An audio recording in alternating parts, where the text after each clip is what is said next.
My name is Olivia, and if you told me that the happiest day of my life would turn into a field of red flags, I would have laughed at your pessimism. But here I am, haunted by the ghost of what could have been a blissful marriage. I was always the level-headed one, practical and rational, an executive in a booming tech company. Love was a strategy mapped out in bullet points until I met Chris. He was charming, artistic, a stark contrast to my world of facts and figures. But they say opposites attract, right? Our wedding was meticulously planned. I thought of everything. The venue, the flowers, the food. Our families buzzed with excitement. My father couldn't have been prouder as he linked his arm through mine, ready to walk me down the aisle. "Ready, sweetheart," he whispered, his eyes watery. "As ready as I'll ever be, Dad," I answered, taking a deep breath.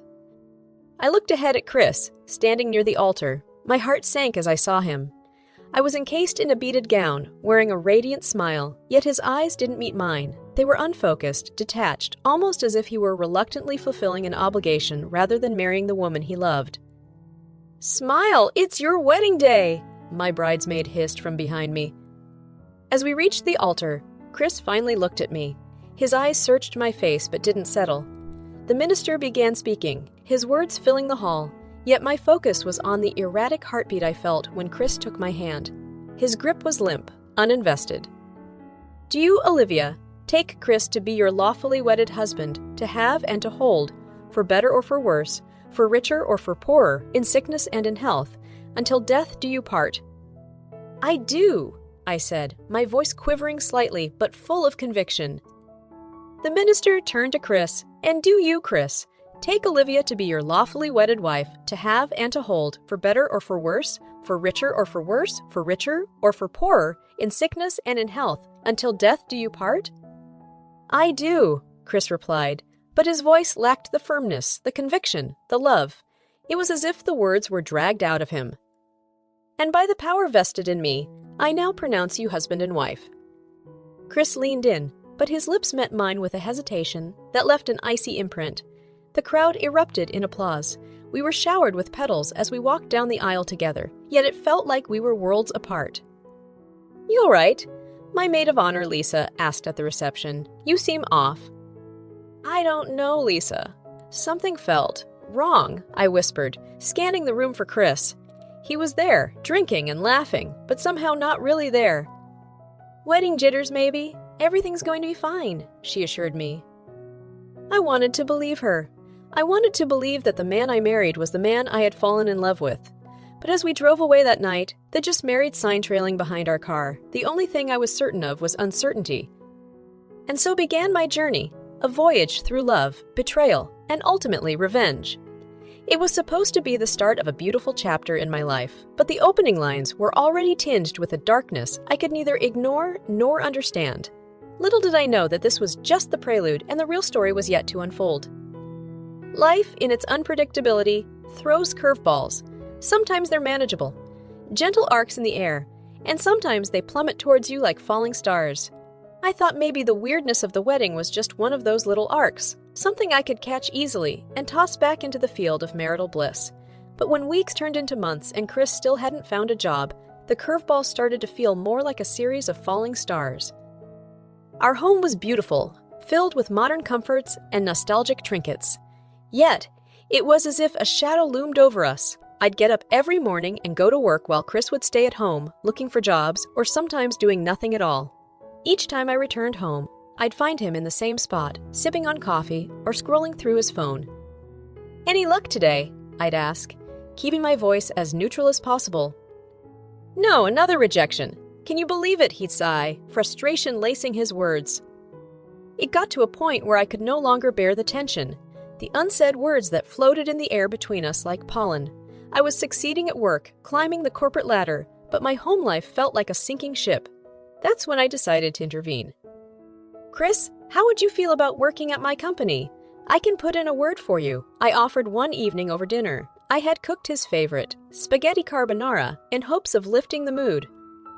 He looked up, his eyes locking onto mine for the first time in weeks. "You'd do that for me?" "Of course. You're my husband, aren't you?" Chris nodded, his eyes softening. "Okay, let's do it." I felt a weight lift off my shoulders. Finally, a win. I talked to my contacts, pulled a few strings, and before long, Chris was sitting in the orientation at my company. He was assigned to the marketing department, a good fit for his creative skills. On his first day, I couldn't help but feel a sense of optimism. I wore my favorite blouse, dabbed on some perfume, and wore the locket he'd given me on our first anniversary. It felt like a fresh start. "How was your first day?" I asked as we sat down for dinner that evening. "It was good, actually. I think I'm going to like it there," he replied, a genuine smile forming on his face. Relief washed over me. For the first time in a long time, our conversation flowed naturally. We laughed, shared anecdotes about our day, and for a fleeting moment, I saw a glimpse of the man I fell in love with. But as the days turned into weeks, the novelty wore off. Chris became more withdrawn, more distant. Our conversations grew terse, our interactions mechanical. It felt like we were two actors rehearsing the same lines night after night, each performance losing its authenticity. At this point, you're probably wondering why I didn't see the writing on the wall, why I didn't brace myself for the impact that was about to come. The truth is, when you're in love, or think you're in love, you put on rose, colored glasses that turn every red flag into just another flag, every warning sign into a mirage. But no matter how long you avoid the signs, reality has a way of catching up. And soon, it would hit me like a freight train, derailing everything I thought I knew about love, commitment, and revenge. I was standing on the precipice of a life-altering revelation, completely unaware of the plunge I was about to take. Days morphed into weeks, weeks into months, and the gap between us grew wider, like a chasm that neither of us knew how to bridge. And then came the news. A line turned pink on a home pregnancy test.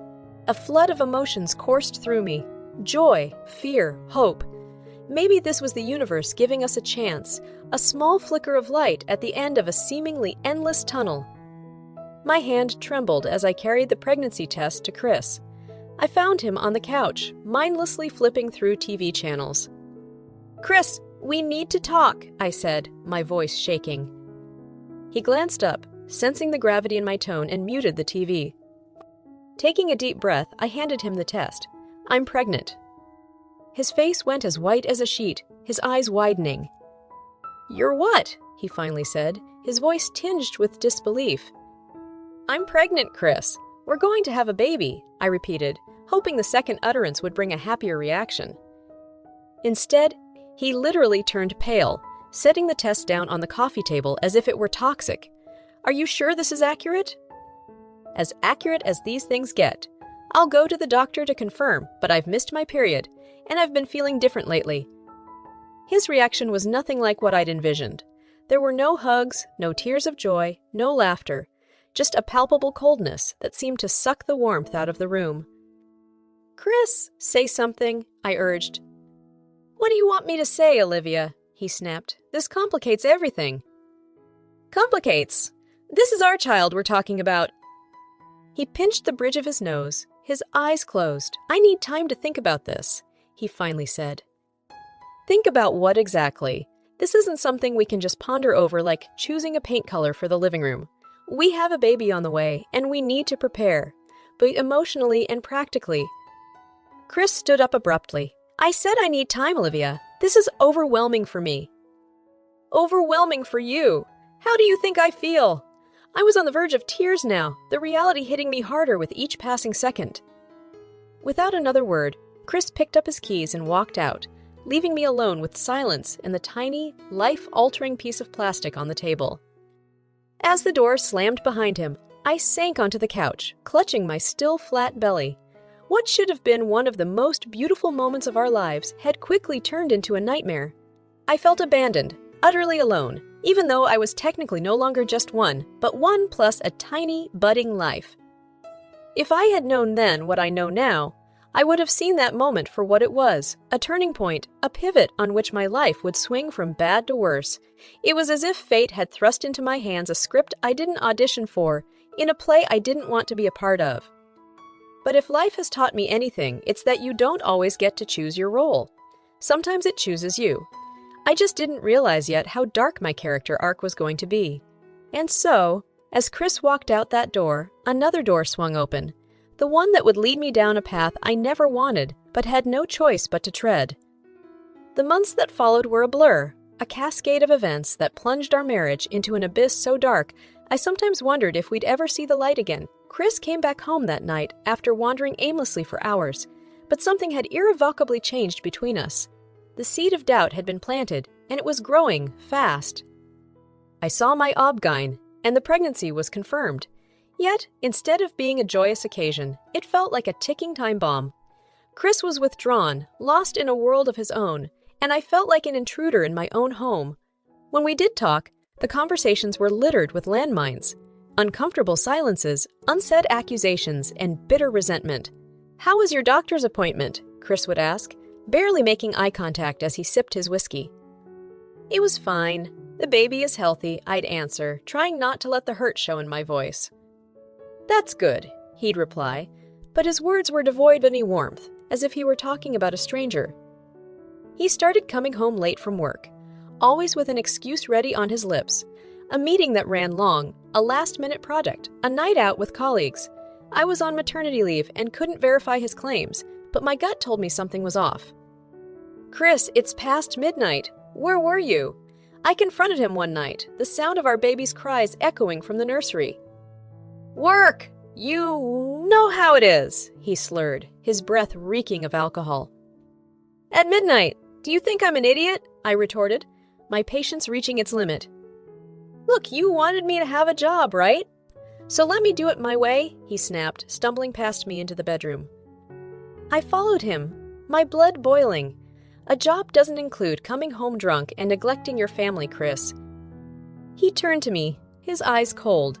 "I didn't ask for this family, Olivia." That sentence cut through me like a knife. The pain so raw, I felt like I was bleeding internally. I looked at the man I had once loved, and all I saw was a stranger. In that moment, I knew that something had to give, that this couldn't go on any longer without dire consequences. Then maybe it's time to ask yourself what you do want, because clearly it's not this, I said, gesturing around me, to the home we built, to the life growing inside me, to our child crying in the next room. He didn't reply. Instead, he turned away, a clear signal that the conversation, and perhaps much more, was over. I left him standing there, retreating into the nursery to tend to our crying child. As I held our baby, his little body warm against my chest, I wondered how something so pure could come from something so broken. The walls of our home, once filled with the promise of a bright future, now felt like they were closing in on me. Each day was a battle, a struggle to maintain a facade of normality for the sake of our child. But beneath the surface, the tension was building, reaching a boiling point that neither of us could ignore. I knew something had to change, that this life was unsustainable. But what I didn't know was that the universe was already conspiring, setting in motion a series of events that would rip away the veil, forcing me to see the ugly truth that lay beneath. And when it did, there would be no turning back. As the first year of our child's life approached, I couldn't shake the feeling that our family was hanging by a thread. My intuition had always been keen, a sort of sixth sense that tingled in the back of my mind. Now it was practically screaming at me, an incessant alarm that I couldn't ignore any longer. That night was like any other. Our baby was fussy, wailing in that specific pitch that pierces straight through a parent's heart. I was in the nursery, pacing back and forth, singing lullabies in a feeble attempt to calm him down. "Will you shut that kid up?" Chris's voice echoed through the house, rough and edged with irritation as he barged into the room. I looked at him, disbelief flooding my senses. "He's a babe, Chris. Babies cry. That's what they do."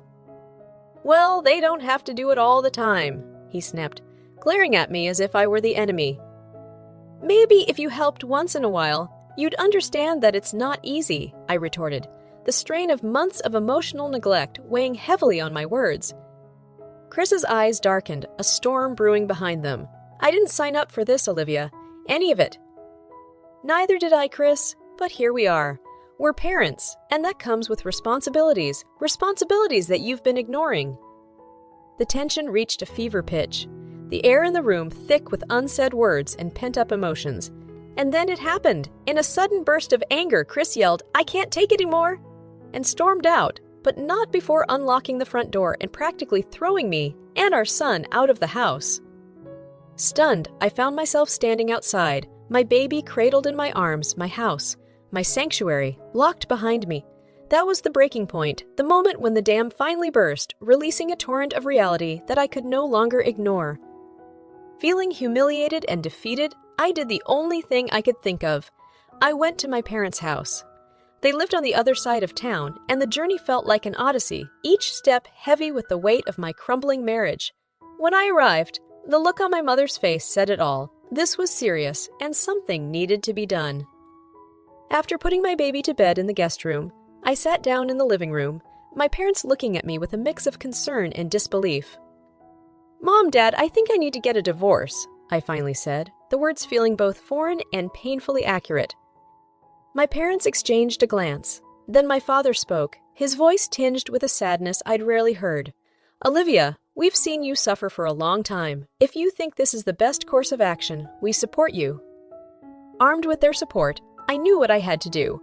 But what I didn't know was just how twisted the road ahead would be. The threads of my marriage might have been frayed, but they were tangled too, woven into a complex web of legalities, shared assets, and emotional warfare.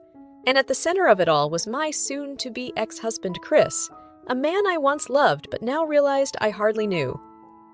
I took a deep breath, bracing myself for the battle that lay ahead. Little did I know, it would be one that would change the course of my life forever. Revenge, as they say, is a dish best served cold, and I was about to serve it in a way that neither Chris nor I could ever have anticipated. After that night at my parents' house, I knew I had reached a crossroads. The path that lay ahead was fraught with challenges, but I was no longer willing to sacrifice my happiness, or that of my child's, for the sake of a marriage that was clearly beyond saving. The first step was to confront Chris.